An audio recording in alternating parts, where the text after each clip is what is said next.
Hello and welcome to Crux Investor. First of all, thank you so much for watching this program. If you like it, give us a thumbs up. That helps us understand if this is the sort of program you think we should be producing for you. You can also leave your comments below. It helps us with the questions you think we should be asking, how you think we have done, and of course, what you think of Tethyan Resources. You can catch this as a podcast transcription or article on cruxinvestor.com. And for our Crux Investor Club members, you get early access to this video, lots of research, training courses, and also commentary from market experts from all around the world. And if you haven't already done so, please click the button in the corner of the screen to subscribe to our YouTube channel. And if you want to watch more videos like this one, you can click the notification bell. We spoke earlier today to Fabian Baker, CEO of Tethyan Resources. Well, at least for another month or so. That's because Adriatic Metals has agreed to acquire them. That should conclude at some point in September. So we talked to Fabian about life going forward, how they're going to work within that new environment, what cost savings there will be, what money will be available to them, and what they plan to do with it. We also look at some of the assets and what the regional opportunities are. So do take a look in the description below at some of the topics we discuss. Anything interests you in particular, click on the number beside that topic. That's called a timestamp, and that'll jump you through to that part of the interview. Otherwise, sit back and enjoy what Fabian has to say. Fabian, how are you doing, sir? Matthew, good morning. Very well, thanks. How about you? Yeah, not too bad. Not too bad. So you're back home in Jersey, having arrived back from Serbia. How are things in Jersey, and how were things in Serbia? Yeah, that's right. Just got back, sitting here in isolation, and very well. We had a good trip.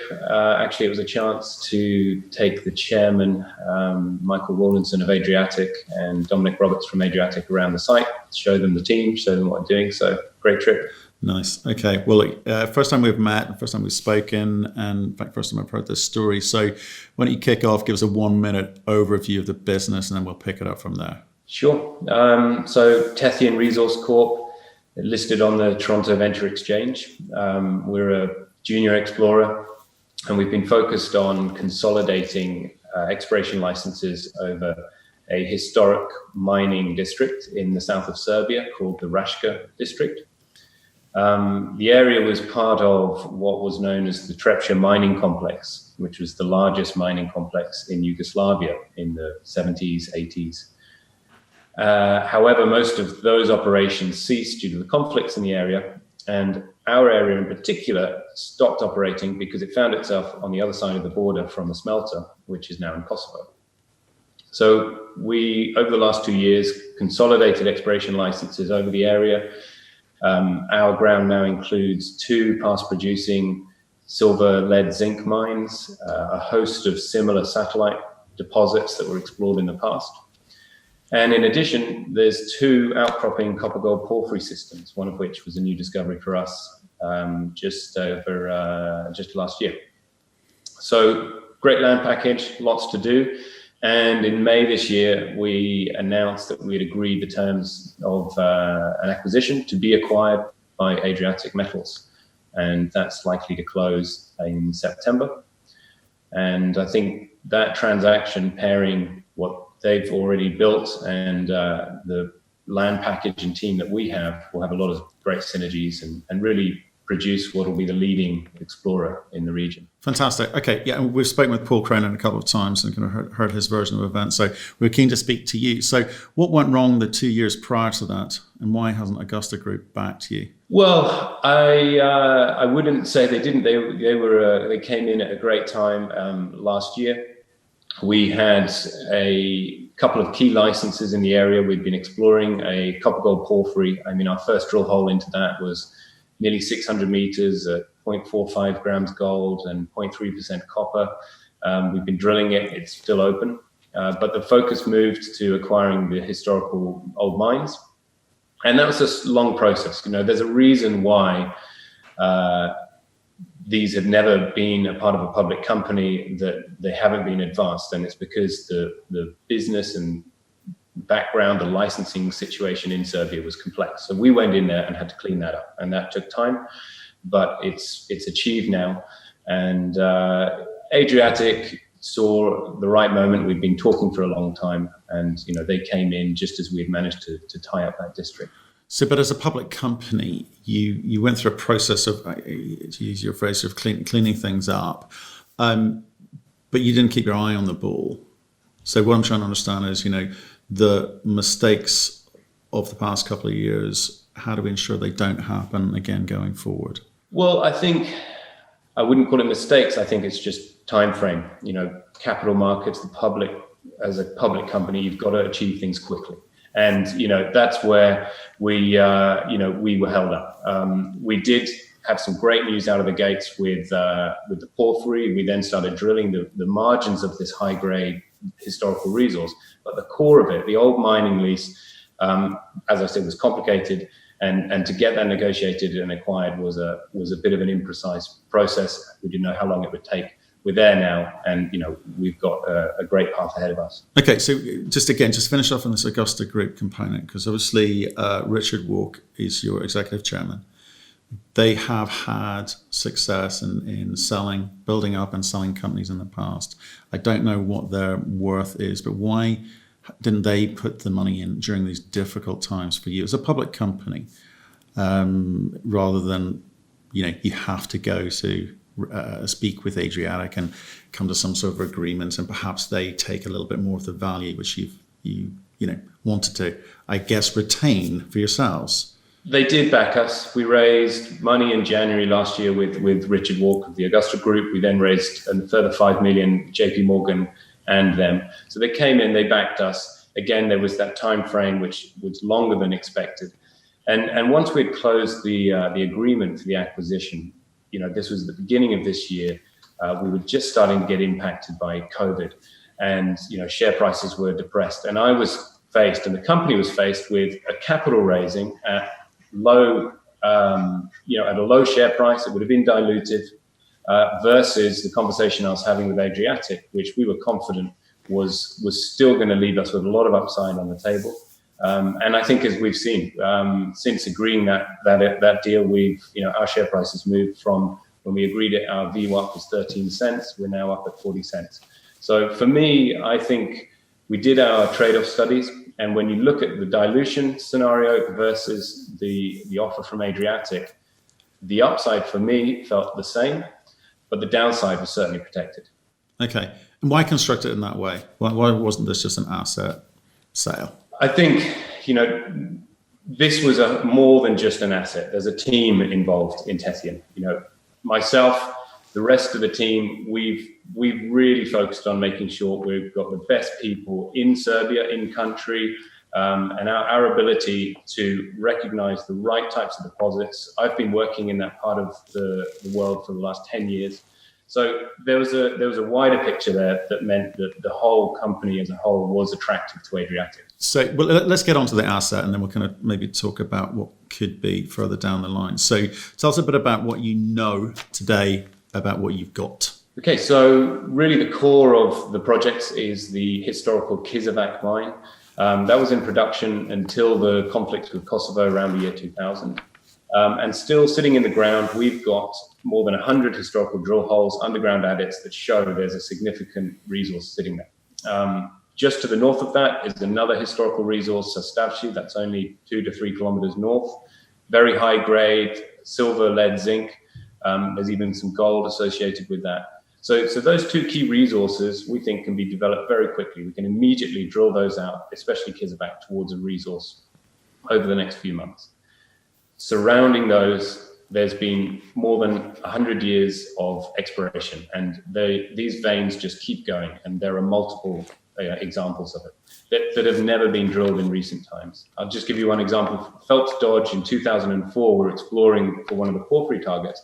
They hit 6 veins, up to 8 meters wide, up to 20% combined lead zinc with high silver, and nobody's ever drilled another hole up dip, down dip, or around those. And those are the sorts of satellite targets that once we've got Kizevak up and away, we can start exploring more to show that there's an entire district, there's going to be a mining camp in that part of Serbia. And so that's what, it's the scale of the project that we have. It's not just one asset. There's a whole pipeline all within 5 kilometers of each other. So have you spent your money to date? What has it been spent on and what data have you gathered yourself or accumulated from elsewhere? Well, There's two targets actually in the area. I've mentioned there's also copper-gold porphyries, and that was actually our initial focus in 2016. There's an outcropping copper-gold system. We drilled it. We got some really nice initial results. And the key thing about that part of the world is the existing infrastructure. It's the most efficient place I've ever operated.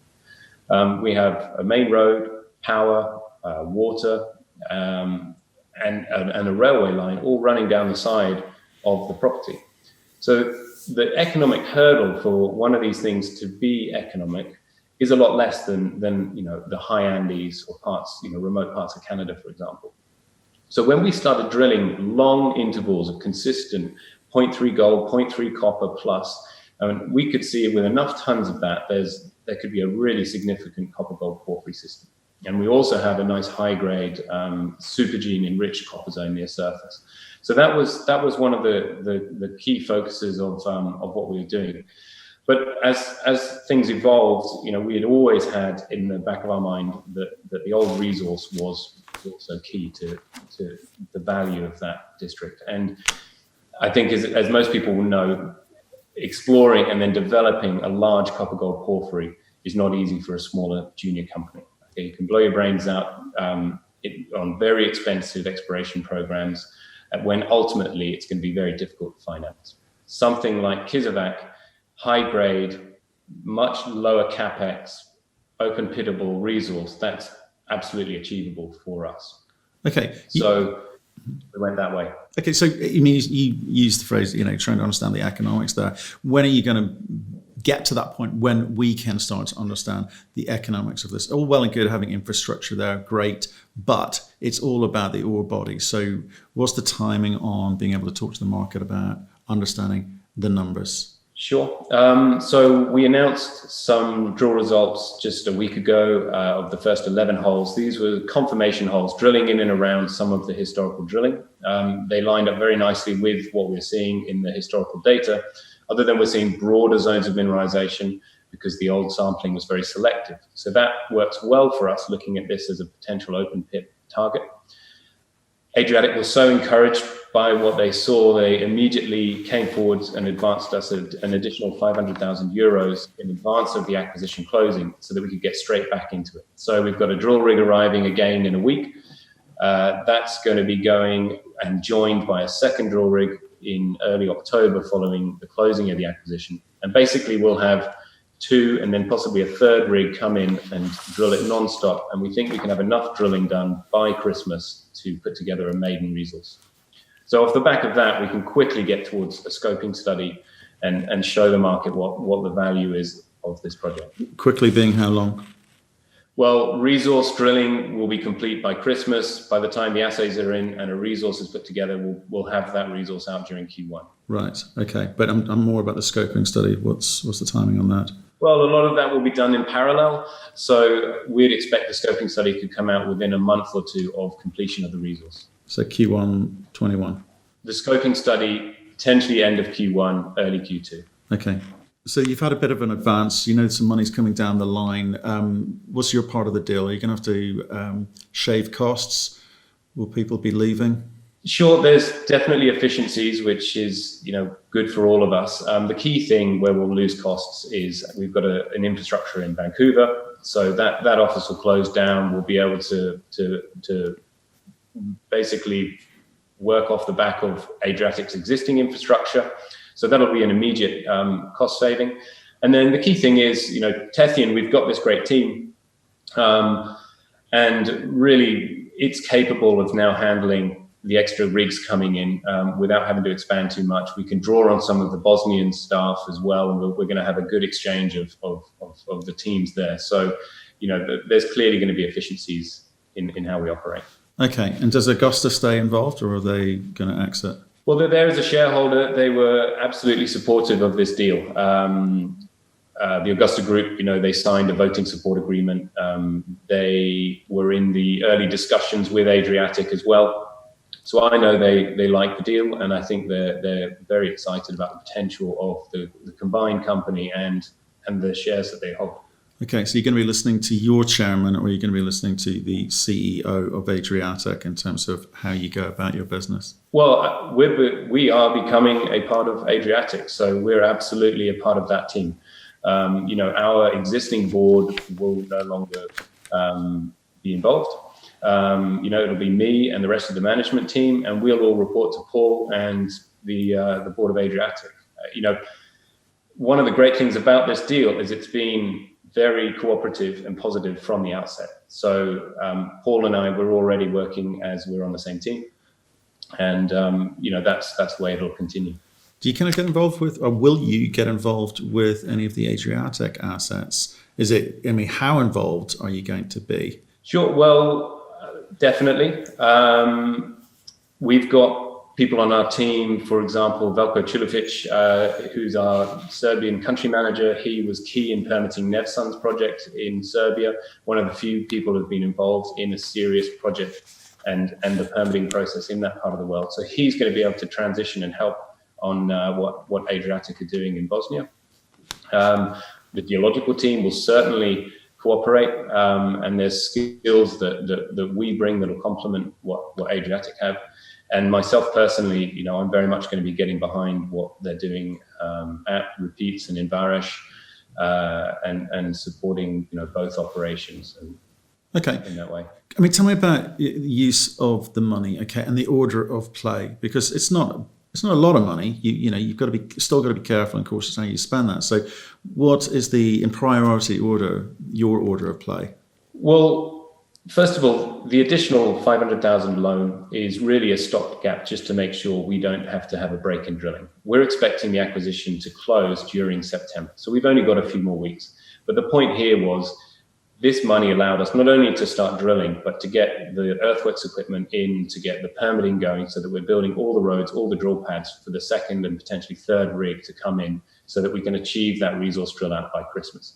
January, February, the weather does get a little bit more severe, and it can be a bit more challenging just because of freezing water and so on. So we wanted to make sure we had the funds now to allow us to achieve what we need to by the end of the year.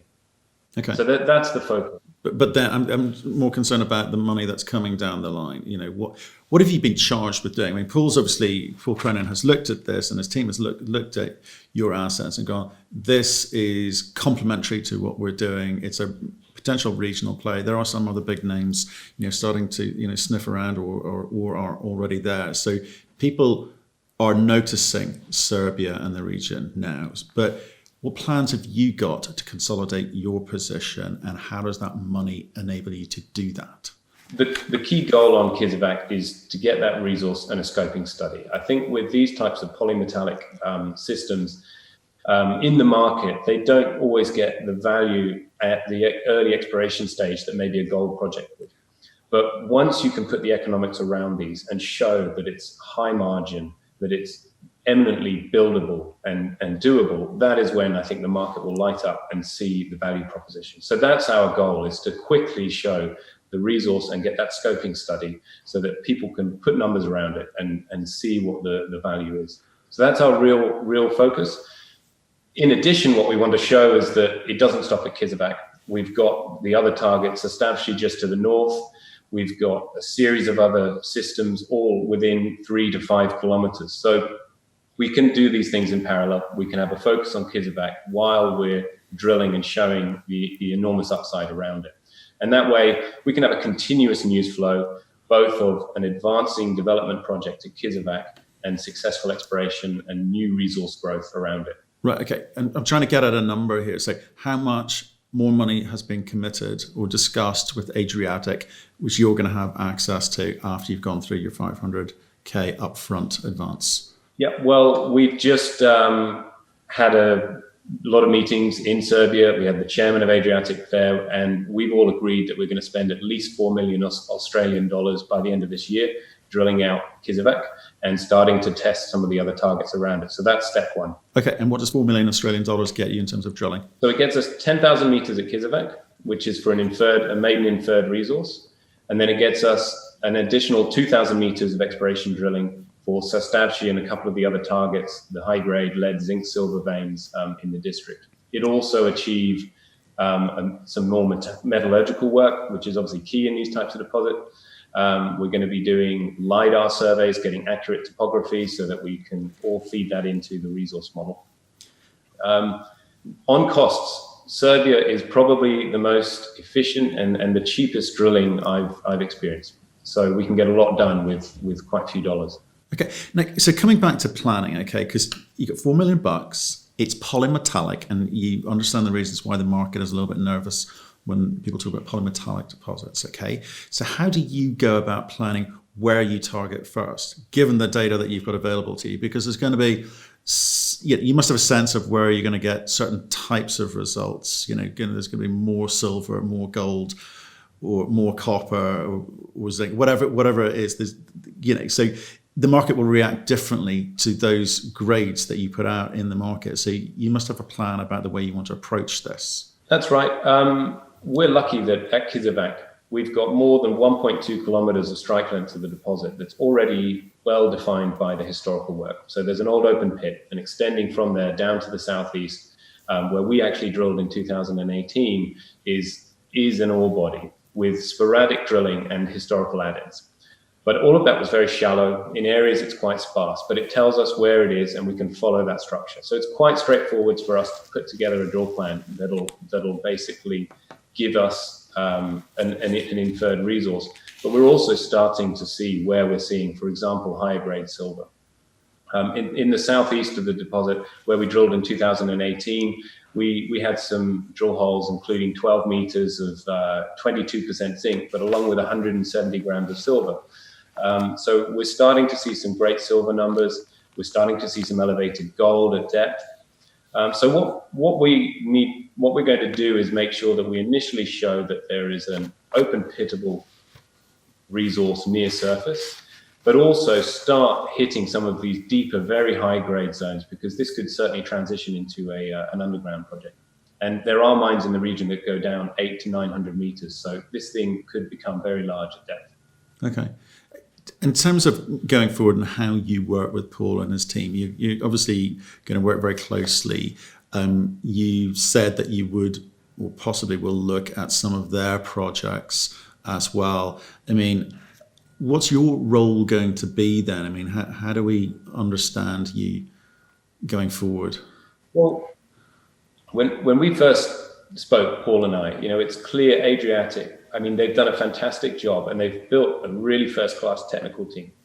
And Paul is a very capable CEO. However, as this thing has grown, needs a few more hands on deck. So there's a lot that I can do to basically complement what Paul's doing on the corporate side. So a combination of business development, looking for where these assets will go, and guiding that. We'll be keeping an eye out for additional assets in the future. But there's a lot of other corporate work that I can do to help market the company, build those strategic relationships, whether it's with other mining companies, potential acquirers, potential investors, etc. So I'll be working closely on those aspects with Paul. Right. So you're going to be more front of house, is what you're saying? That's right. Okay. Yeah. Okay. So remind me again, with the consolidated team, who's going to be the market guy? Who's talking to the markets when you do need to go and raise money? Because if you're talking about potential acquisitions, you're going to, even Adriatic are going to have to come back to market at some point. So who's that guy? Well, that'll be me working with Paul on those aspects. However, you say coming back to market. Paul is a large shareholder, and I'm, the ethos of Adriatic and the combined company of what we want to do here is really all about driving that shareholder value. And when you've got a project as special as Repeats, that is so unique and so high grade, that's a springboard for this company to really grow in value and do a lot more. And we certainly don't want to impair that. So we're going to be looking at various financing models, and certainly not only going to equity markets. Actually, Paul's made it quite clear if he can avoid it, he won't go to the equity markets again. So there's a lot of options that we have when you have a project as special as Repeats, and then Kizevak and that district coming through the pipeline. Okay, you don't always get the choice, but as we know with COVID, that was a nice surprise for all of us. So you're going to, I'm going to say at some point there's going to need to be some financing for the goals that you've outlined, and certainly Paul's outlined before. How do you think you're going to be received now after this merger? Well, I think, it only strengthens the long-term prospects of the company. Repeats is going into construction really quite soon. We're talking, a year or so until that's in construction and there's a real line of sight to significant cash flow.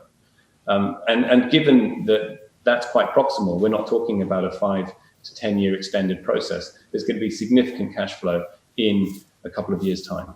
So I think that immediately gives us a lot of options, and we've got to start thinking about what sort of company is Adriatic going to look like in a year's time, when that is just coming around the corner. We're going to have hundreds of millions of free cash flow on an annual basis. That is giving us an opportunity to really build something a lot larger than there is there today. Yeah, I think it is an interesting story, and we certainly have enjoyed listening to Paul talk about Adriatic. You're obviously excited about joining them and believe that you can achieve great things together. So stay in touch. Let us know how you're getting on. We'd like to hear from you when you've got some of these drill results back.